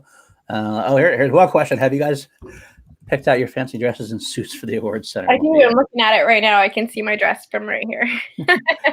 But it's C2A Pasta Night. I feel this needs to be a new show. I'm all about that. And John, I don't know if anyone wants to see us actually eat. I'm not a cute eater. There's like cute people like cute eaters out there, and they do like matcha bang or mukbang. That one. And I'm like a 4th grader that never learned to chew properly. I'm like, mukbang. I think I can mukbang. I'm like Gollum. Where like you remember when not Gimli, it was Samwise Gamgee, where he looks at Gollum and he's like, oh, what the fuck, and Gollum is wailing into a fish like, ah. That's me watching you eat. That's a Danie with burger. That's Danie with pizza in New York. The odds is- she ate the plate too, right? My life. 2 in the morning, all Billy and I walking to go get 99-cent pizza was the highlight of my year. I was going through a very, very, very much at that point in my life, and to be able to spend that time with all now was amazing. Are we New York now? Are we in New York now? Are we in New York now? I love you all so much. Shiznick, I love you, man. I just want to let you know you're one of my boys, one of my original boys. Nick! I got to. So the first time I met Nick was in line in Houston. Nick stood right behind my mother and I got to talk to Nick. And Nick is the best thing in the world. Nick actually commissioned these Action Army coins that Dean designed and that I have right here. Yeah. They're so special. Janine designed and Shiznick commissioned, and Shiznick is low-key one of the funniest guys you'll ever talk to. You're going to talk to him live and hang out. He has the best takes on things. He just doesn't give a fuck. And Nick is the best. I love Nick. Love Shiznick. We love Nick. Yeah. Let's see.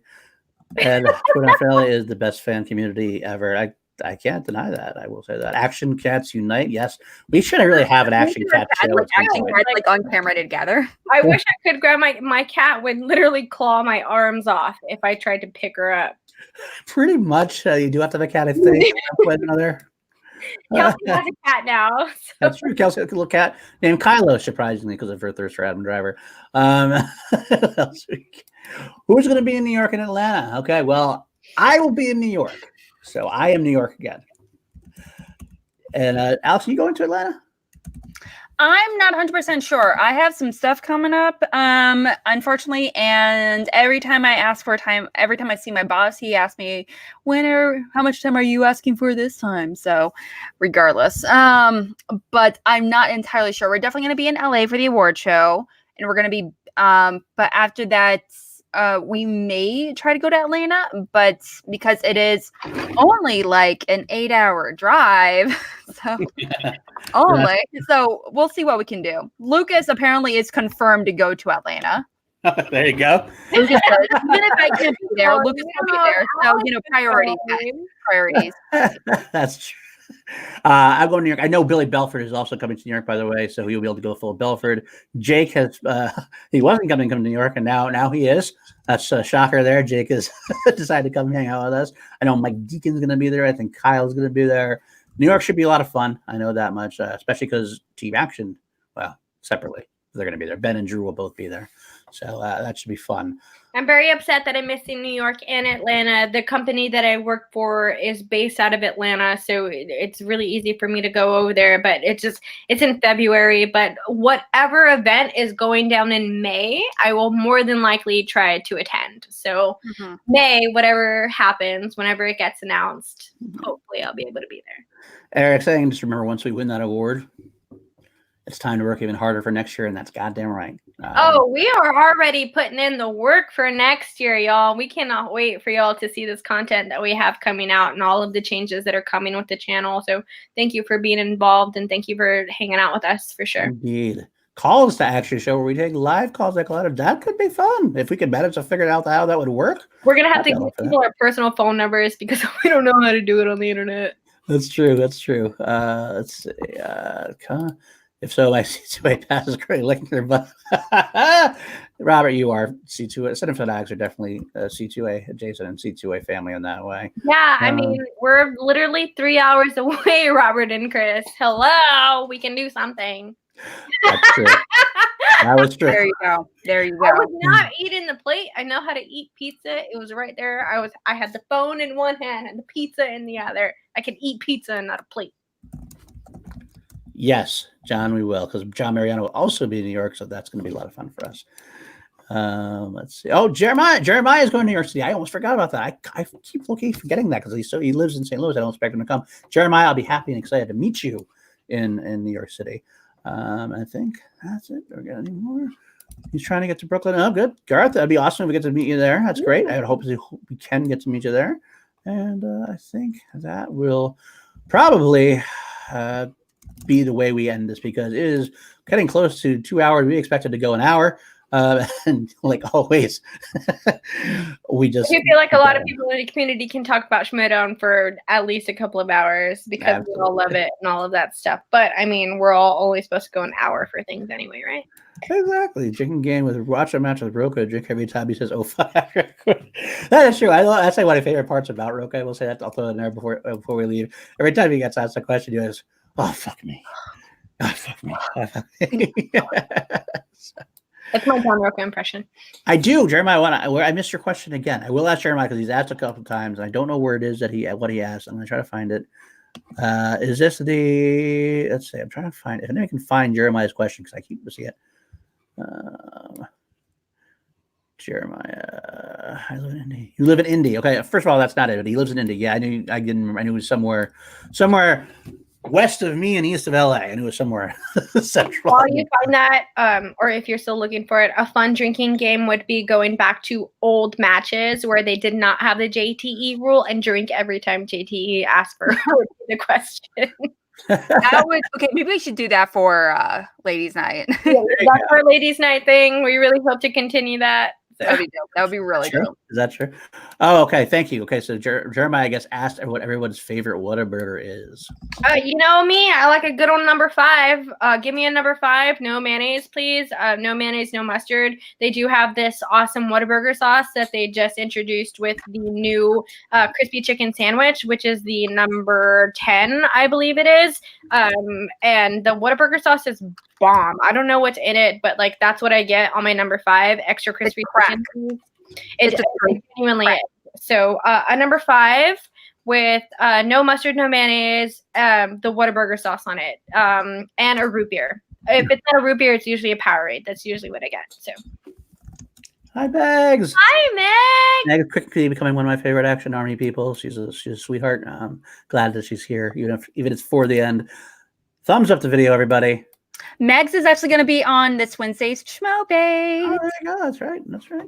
Make sure you like and subscribe to this video, y'all. Or like this video, subscribe to the channel. Make sure you hit that little bell because we do have a lot of content that comes on this channel. We have a very variety of different shows that are on here. So hit that little bell so you know when we go live on all of that. Situate on Roxy stream. Roxy might be live right now. So if you're going live, then let's get our asses over there after we leave. So. Make sure you put some bunnies and some hearts.